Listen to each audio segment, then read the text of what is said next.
Hello, আসসালামু আলাইকুম বন্ধুরা। আজকে আমি আরেকটা নতুন ভিডিও নিয়ে আসছি আপনাদের সামনে। দেখেন, আজকে একটা মরিচ বাগানে আসছি আমি। এখানে মরিচ গাছে কতটা মরিচ ধরেছে এবং গাছটা কত বড় বড় এটা আপনাদের দেখাবো। মরিচটাকে কি জাত, এটা কেমন করে চাষ করতে হয় এটা আপনাদের সামনে নিয়ে আসছি। তো দেখেন, এখানে মরিচ টালে কৃষক আছে, মরিচ উঠাইতেছে। আপনারা দেখেন, এর সাথে আমার মামার সাথে একটু কথা বলি। আসসালামু আলাইকুম মামা। ওয়ালাইকুম আসসালাম। এইটা মরিচ আপনি কেমন করে চাষ করেন?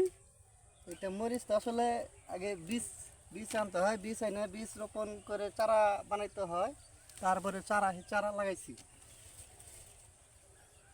এটা চারা লাগানোর পর আগে তো সার, ইউরিয়া সার, ও বাংলা ডিআইবি সার, তারপরে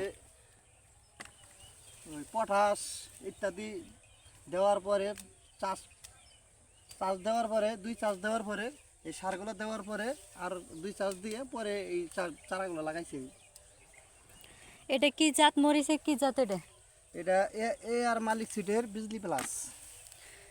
এই যাত্রা ভালো, এই যাত্রা খুবই ভালো, খুব ফলন আসে।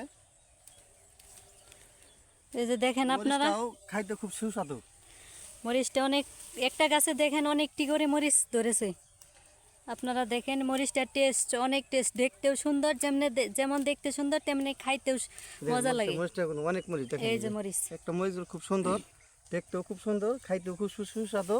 মরিচের একটা কাঁচা মরিচের একটা গ্রান্ড আছে। তো বন্ধুরা, ভালো লাগলে আমার চ্যানেলটি সাবস্ক্রাইব করে দিবেন। দেখেন, এখানে আরও অনেক মরিচ আছে, যে অনেক মরিচ উঠে রাখছে, এগুলো বাজারে বিক্রি করার জন্য মরিচ, এগুলো অনেক টেস্ট।